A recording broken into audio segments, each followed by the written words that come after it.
An island in the middle of the sea far from every coast. A man sits alone on the shore, weeping at the horizon.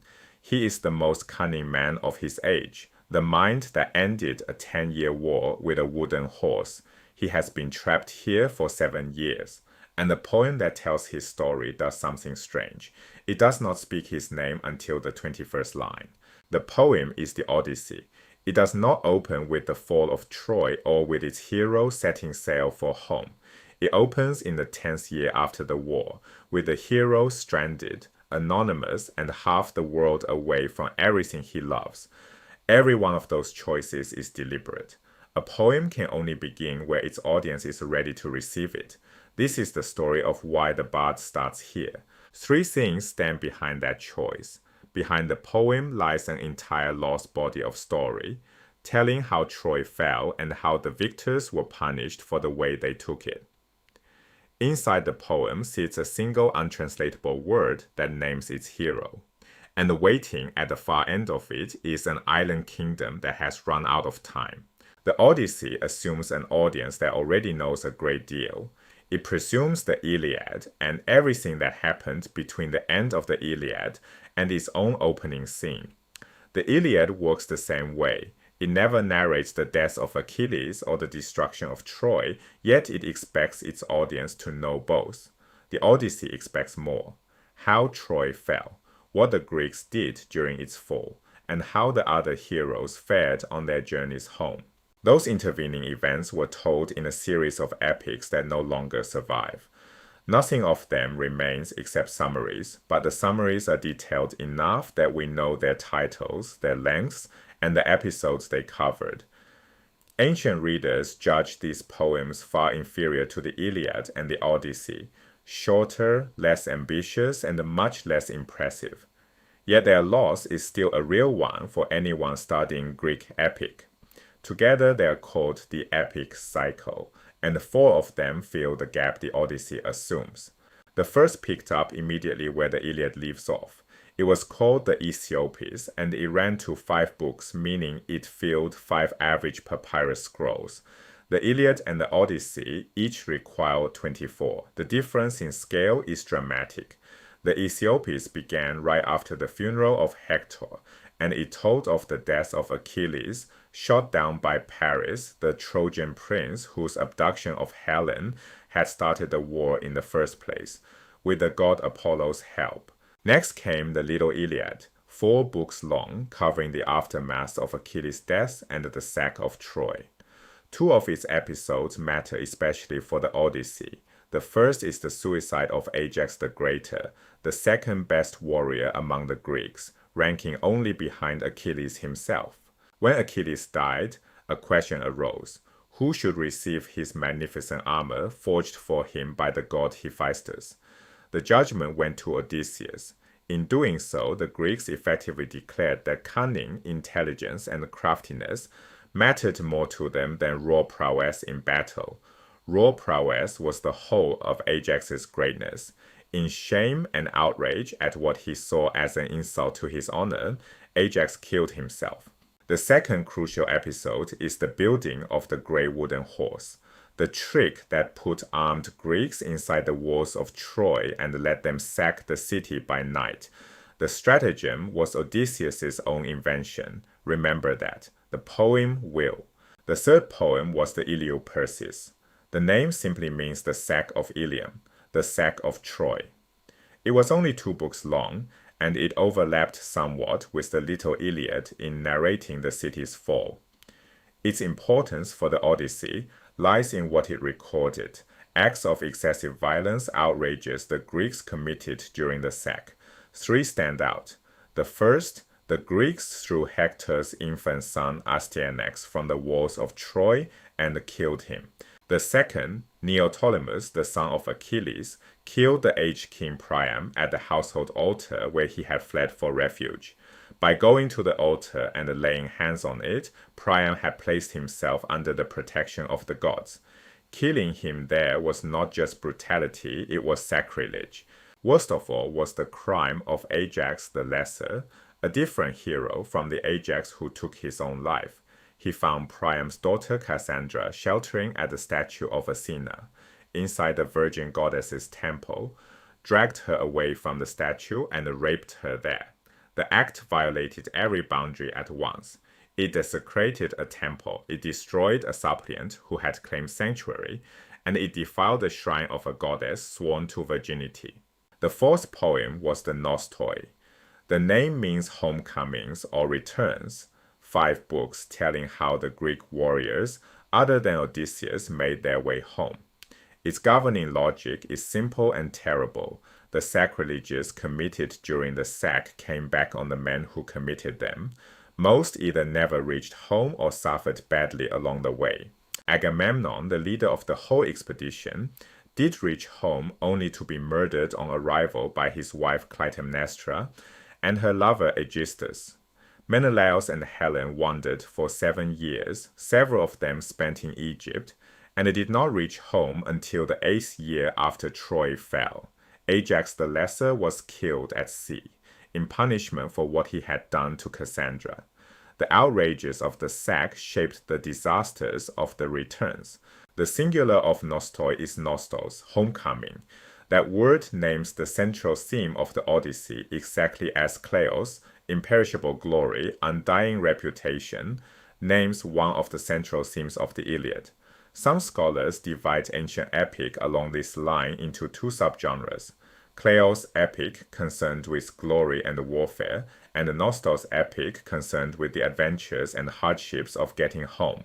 An equally useful distinction is between war epic and peace epic, because Kleos has by no means disappeared from the Odyssey. Odysseus and the poem's other characters remain intensely concerned with their reputations, with what people say about them, with whether their deeds are known. What changes is the frame. In the Iliad, Kleos is the only meaningful immortality available to a warrior, the thing said about him after his death. The Odyssey shifts the emphasis toward keeping a reputation alive, while the man who holds it is still alive, because this poem is not contemplating war and the probable death of every hero in battle. It is looking at the aftermath of war and at one man's attempt to get home. Like the Iliad, the Odyssey begins in medias res, in the middle of its subject. That is a natural consequence of composition within an oral tradition. A bard can start the story wherever he chooses. He opens with a proem, a short introduction. He sets the scene, announces his subject, rapidly summarizes what has led up to his chosen starting point, and then focuses in on where he wants the narrative to begin. The proem of the Odyssey asks the muse to tell of the man of many turnings, driven far off course after he sacked the sacred citadel of Troy. He saw the cities and learned the minds of many peoples. He suffered greatly at sea, struggling to save his own life and to bring his companions home. He could not save them, hard as he tried. They perished through their own wild recklessness, fools who ate the cattle of Helios the sun god, and the sun god took from them their day of homecoming. Beginning from some point in this story, the bard asks, "Goddess, daughter of Zeus, speak to us." Several things in that opening deserve attention. First, the bard gives Odysseus personal credit for sacking Troy. That can only refer to the wooden horse. His cleverness, his stratagem, brought the city down. Then comes the emphasis on homecoming and specifically on Odysseus striving for his companion's return as well as his own. That emphasis is doing important work because the Odyssey has a built-in problem. For the story to carry full narrative force, Odysseus must arrive home utterly alone, having lost every man with him. Yet he is a leader. He took the men of Ithaca to Troy, and he is the only one who comes back alive. On its face, that is not a record that speaks well of a great and clever commander. Some explanation is needed, one that does not make Odysseus culpable. The bard supplies it in the opening lines. Odysseus labored for his companion's return, but they destroyed themselves through their own folly. The poem returns to this theme repeatedly. Second, Odysseus is not named in the proem at all. The Iliad's first line names its subject directly, asking the goddess to sing the wrath of Achilles, son of Peleus. The name Odysseus does not appear until line 21 of the Odyssey. 21 lines, and the hero of the poem is still anonymous. He is nonetheless established as the poem's subject from the very first line, because that line describes him with an epithet, Polutropos. It is not his most common epithet in the poem, but it is one of the most important, and it is effectively untranslatable in a single English word. Polu means many, as in words like polygon. Tropos means turn or turning. The Polutropos man is the man of many turnings, and the phrase works on two levels at once. Literally, Odysseus is turned again and again, blown back and forth across the sea, pushed off course, driven back toward places he has already left. Figuratively, he is many turning in mind, able to think his way out of any situation, to reason on his feet, to invent the stratagem that gets him out of every difficulty. The single word captures both his wanderings and his cunning, and that is why it defeats translators. One common English rendering, the man of many ways, is attractively ambiguous, but perhaps too vague to land the force of the Greek. Sitting at the center of the poem's first line is a word of the utmost thematic importance that no English word or even phrase quite reaches. Third, the very first word of the Odyssey is Andra, the man. The Iliad's first word is menes, wrath. In each case, the opening word sets the poem's tone. From the instant the Iliad begins, the audience knows it will hear about anger and a great quarrel. From the instant the Odyssey begins, the audience knows it will hear about one man, one individual, and his adventures. The Odyssey is, above all, the story of Odysseus struggling to get home. Fourth, the word nostos, or a derivative of it, appears 3 times in the first 13 lines. In line 5, Odysseus strives for the nostos of his companions. In line 9, the sun god takes from those companions their nostimon imma, their day of homecoming, and in line 13, most significantly, Odysseus longs for his nostos and for his wife, the two things he is trying to regain in the whole poem, his homecoming and the Penelope. Having identified his subject, the bard asks the muse to begin the story from some point. An oral poet can pick up the thread anywhere, right after the sack of Troy or on the day before Odysseus reaches Ithaca, or anywhere in the 10 years he spent trying to travel from one to the other. The bard implies that he will begin in the 10th year after the war. He runs quickly through what has happened to everyone else. The other heroes have all either reached home or died. Everyone who did not fall at Troy or drown at sea is home again. Only Odysseus is still missing, held on an island in the middle of the sea by the nymph Calypso. Before the first 100 lines are out, Athena, the virgin goddess, who serves throughout the poem as Odysseus' chief divine patron, appeals to Zeus, king of the gods, sent Hermes, the messenger god, to order Calypso to release Odysseus. Everything so far points one way. The narrative will now move to Calypso's island, free Odysseus from his 7 years of captivity, and follow him toward Ithaca. Instead, the bard abruptly changes direction. While Zeus sends Hermes to Calypso, Athena announces she herself will go to Ithaca to visit Odysseus' son. The poem takes that detour. The first 4 books, roughly 4 hours of performance time, follow not Odysseus but his son Telemachus. Odysseus does not appear in person until Book 5. The resulting structure is extremely complicated and anything but straightforward. Books 1 and 2 show Telemachus at home on Ithaca.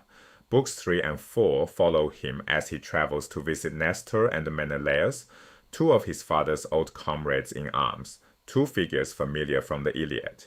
Books 5 through 8 introduce Odysseus himself at last, taking him off Calypso's island and onto the land of the Phaeacians, a people who show him great hospitality and undertake to help him home. One might expect Book 9 to deliver him to Ithaca.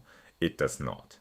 Books 9 through 12, the heart of the poem and its most famous section, are a long flashback.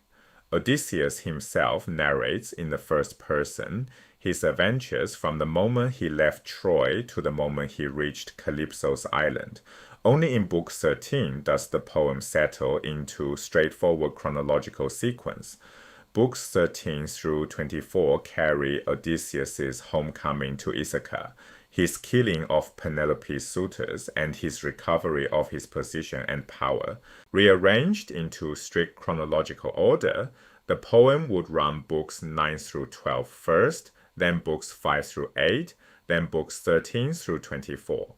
The first 4 books would not fit into that sequence at all, because Telemachus' adventures occupy the same span of time as books 5 through 8, while his father is traveling from Calypso's island to the Phaeacians. Some critics over the centuries have taken this complexity as a defect, even as evidence that the Odyssey is a carelessly assembled collection of shorter poems, stitched together by someone who was not thinking much about the join. Other scholars argue the opposite. The structure is one of the poem's great beauties and adds immeasurably to its power.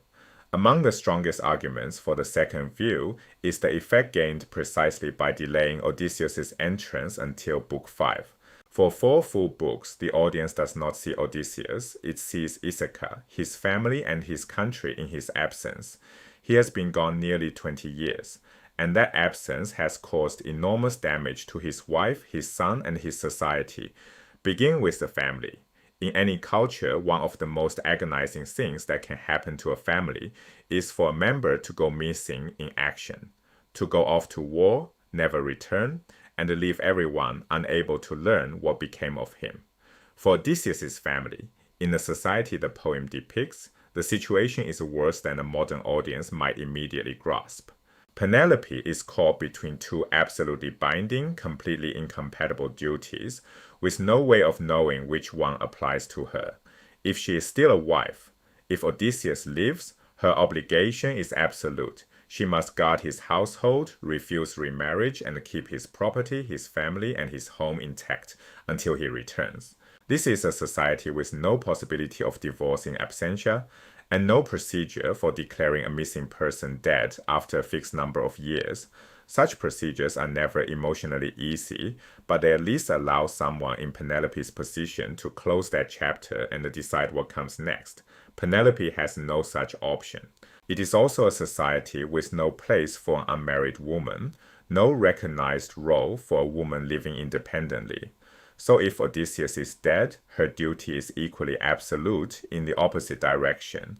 She must remarry, hand Odysseus' household over to her son Telemachus, and build a new life elsewhere with a new husband. Each duty is perfectly clear. They contradict each other completely. And she has no way to learn whether she is a wife or a widow. Telemachus is caught in a parallel bind about his own status. Is he holding the kingdom in trust for his father, or are the household and the kingdom his own, his to claim as a grown man?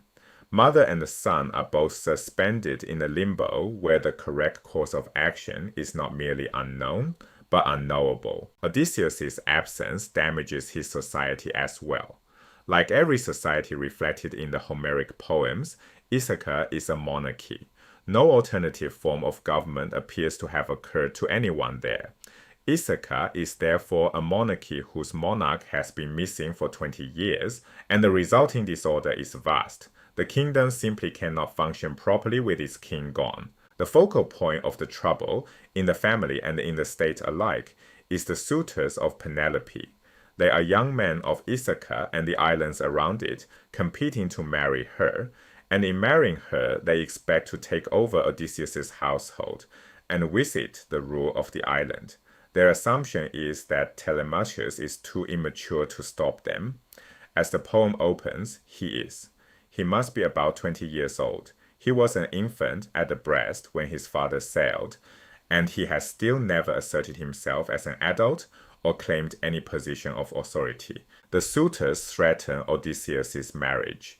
Still a real marriage, because the audience, unlike Penelope, knows he is alive. They threaten Telemachus' inheritance, and their behavior is a study in wanton disregard for propriety. They force their way into the house. They consume and destroy its goods and its livelihood. They pester Penelope, who wants nothing to do with them. They are plainly not behaving as suitors ought to behave, and their conduct is both a consequence of Ithaca's disorder and its clearest emblem. Seen this way, the poem does not open at a random moment, and the 4 books devoted to Telemachus are not an unmotivated digression. The Odyssey begins at the precise point when the situation on Ithaca has come to a head, when something has to give. Telemachus is now grown and ought to assert himself as master of his own household. While he was still a child, Penelope could postpone any decision about whether her husband was alive or dead. By devoting herself to raising him, she was maintaining the household, if not for her husband, then at least for her son. Now that he is grown, she ought to hand the household to him, and if she is in fact a widow, she ought to remarry. Penelope had also been holding the suitors off for 3 years by a stratagem. Before she could choose among them, she told them she had to discharge one last obligation to her first marriage, weaving a burial shroud for her father-in-law, Laertes. Laertes was still alive, but Odysseus was an only son. There were no other daughters-in-law, and Odysseus's mother was dead. The duty fell to Penelope alone, and she asked to discharge it, she said, so that Laertes could be buried properly when the time came. By day she wove the shroud at her great loom. By night she unwove what she had woven, so that the work was never finished. The deception held for 3 years, until one of her own maids told the suitors what she was doing, and they caught her at it. That device will delay them no longer. So the poem opens at the exact moment the situation has become desperate. The suitors have seen through Penelope's trick.